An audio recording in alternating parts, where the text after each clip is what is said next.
Compulsory అని పెట్టడం అన్నది కరెక్ట్ కాదు అధ్యక్ష.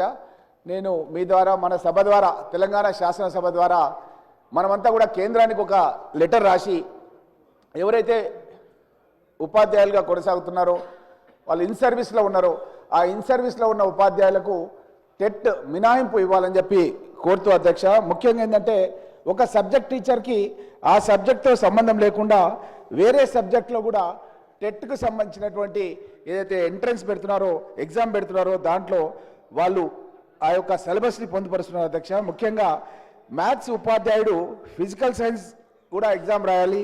అదేవిధంగా బయోసైన్స్ ఉపాధ్యాయుడు మ్యాథ్స్ లేదా ఫిజికల్ సైన్స్ రాయాలి.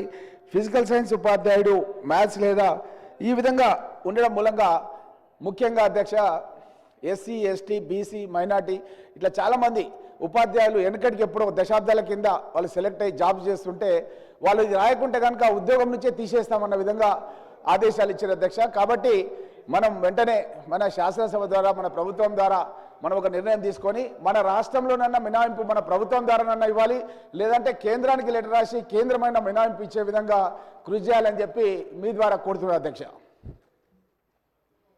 శ్రీ మల్రెడ్డి రంగారెడ్డి.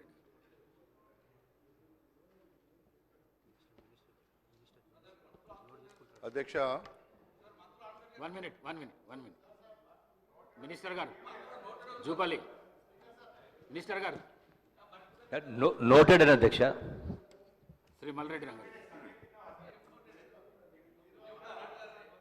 అధ్యక్ష, మొన్న వర్షాలు పడ్డప్పుడు అధ్యక్ష నా నియోజకవర్గంలో కుంటలు చెరువులు దానివల్ల చాలా కాలనీలు మునిగిపోయినాయి అధ్యక్ష. దానికి కారణం ఏంటంటే కుంటలు చెరువులన్నీ కూడా అన్యాకృతంగా మున్సిపాలిటీలలో అదేవిధంగా మాకుండేటువంటి మండలంలో ఆ ఎఫ్టీఎల్లో బఫర్ జోన్లలో పూర్తిగా అక్రమ నిర్మాణాలు రావడం వల్ల మాకు ఇబ్బంది జరుగుతుంటే గతంలో తుర్కయంజాల్ ఒక పెద్ద చెరువు అధ్యక్ష, చాలా పెద్ద చెరువు, మీకు కూడా తెలుసు అధ్యక్ష. ఆ చెరువును మధ్యలో నుండి వేలాది లారీలు అక్కడ నింపితే హైడ్రా వాళ్ళు కొంత తీసినారు అధ్యక్ష. మళ్ళా అదేవిధంగా అది పూర్తి చేయకపోవడం వల్ల దాదాపు ఒక 50-60 కాలనీలు వాళ్ళు చాలా ఇబ్బంది పడుతున్నారు. వెంటనే హైడ్రా కానీ ఇరిగేషన్ కానీ దాని మీద చర్య తీసుకొని మాకు ఆ కాలనీ వాసులకు రక్షణ కల్పించాల్సినటువంటి అవసరం ఉంది అధ్యక్ష. అది మంత్రి గారు లేదా హైడ్రా వాళ్ళు ఏమి చర్య తీసుకుంటారో దాన్ని వెంటనే చెప్పమని మీ ద్వారా అడుగుతున్నా అధ్యక్ష. Thank you. నోటెడ్ అధ్యక్ష. శ్రీ గంగుల కమలాకర్ గారు. అధ్యక్ష,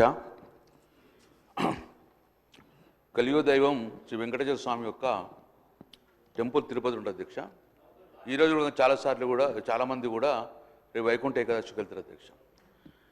నా రిక్వెస్ట్ ఉంది అధ్యక్ష, 0 అవర్గా భావించకుండా ముఖ్యమంత్రి గారు కూడా హౌస్లో ఉన్నారు కాబట్టి మనం తిరుపతికి వెళ్ళినప్పుడు చాలా కూడా అకామిడేషన్కి ఇబ్బంది అవుతుంది అధ్యక్ష.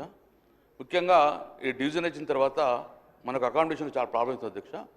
అదే కర్ణాటక వాళ్ళకు ఒక అద్భుతంగా కర్ణాటక భవన్ కట్టుకున్నారు అధ్యక్ష. అక్కడ ఉన్న ఎమ్మెల్యేలు కానీ లేకుంటే కర్ణాటక నుంచి వచ్చిన వారికి కూడా చాలా ప్రయారిటీ ఇచ్చేసి అద్భుతంగా కర్ణాటక భవన్ కట్టుకున్నారు అధ్యక్ష. తమిళనాడు భవన్ కూడా కట్టుకోరు. సో నేను రిక్వెస్ట్ చేస్తున్న తెలంగాణ భవన్ కూడా అద్భుతంగా తిరుపతి వాసులో పద్మావతి ఏరియాలో కట్టారని చెప్పుకుంటూ తద్వారా మనకు అకామిడేషన్తో పాటు ప్రయారిటీ ఉంటుంది అధ్యక్ష.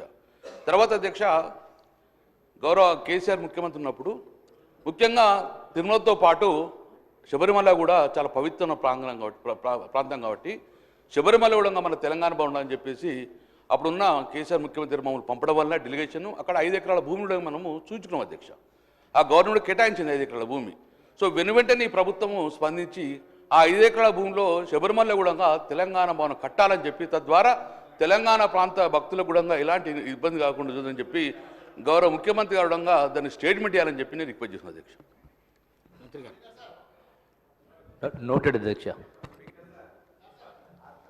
శ్రీ ప్రశాంత్ రెడ్డి గారు. ధన్యవాదాలు అధ్యక్ష. అధ్యక్ష, ఇది నా నియోజకవర్గంలోని భీమ్గల్ మున్సిపాలిటీకి సంబంధించినటువంటి విషయం అధ్యక్ష. ఇక్కడ గత ప్రభుత్వంలో 100 పడకల ఆసుపత్రి మంజూరు చేసుకున్నాం అధ్యక్ష. అయితే ఒక 80% వర్క్ కూడా కంప్లీట్ అయిపోయింది అధ్యక్ష. ఇక్కడ ఆరోగ్య శాఖ మంత్రి గారిని దయచేసి కొద్దిగా వినాలని చెప్పి కోరుతా ఉన్నాను.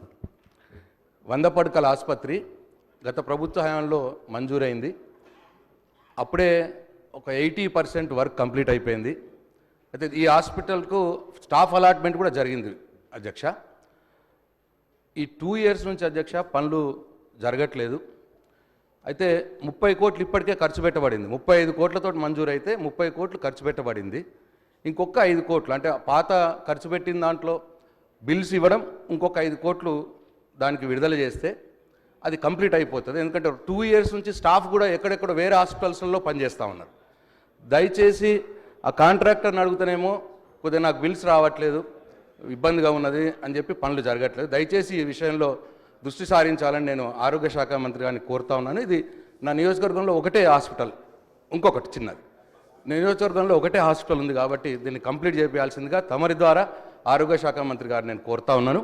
అట్లనే సేమ్ భూమ్గల్ మున్సిపాలిటీలో అధ్యక్ష ఈ integrated veg and non veg market కూడా అప్పుడు మంజూరు చేసుకోవడం జరిగింది 3.5 కోట్లతోటి. దీంట్లో కూడా ఒక 2.5 కోట్లు వర్క్స్ కంప్లీట్ అయిపోయినాయి.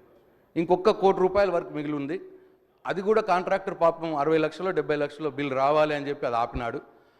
ఈ విషయంలో కూడా నేను మున్సిపల్ శాఖ మంత్రి గారిని మీ ద్వారా లేదు శాసనసభ వ్యవహారాల మంత్రి గారిని నోట్ చేసుకొని చొరవ తీసుకొని ఈ integrated veg and non veg మార్కెట్లో ఆ కాంట్రాక్టర్స్కి బిల్స్ విడుదల చేపించి ఆ కొద్దిగా మిగిలి ఉన్న పనిని కంప్లీట్ చేస్తే మున్సిపాలిటీకి ఇప్పుడు అక్కడ రోడ్ల మీద కూర్చుంటున్నారు అధ్యక్ష. మార్కెట్లో అంతా కూడా మార్కెట్ లేక రోడ్ల మీద కూర్చొని ఇబ్బంది జరుగుతున్నారు టౌన్ ప్రజలకి. ఈ 2 విషయాలు దయచేసి భీమ్గల్ మున్సిపాలిటీలో 100 పడకల ఆసుపత్రి, veg and non veg market తొందరగా పూర్తి చేయించేలా నేను ఈ ప్రభుత్వాన్ని మీ ద్వారా కోరుతా ఉన్నాను అధ్యక్ష. అధ్యక్ష, భీమ్గల్కు సంబంధించిన 100 పడకల హాస్పిటల్ 80% కంప్లీట్ అని గౌరవ సభ్యులు తెలియజేశారు అధ్యక్ష. త్వరలోనే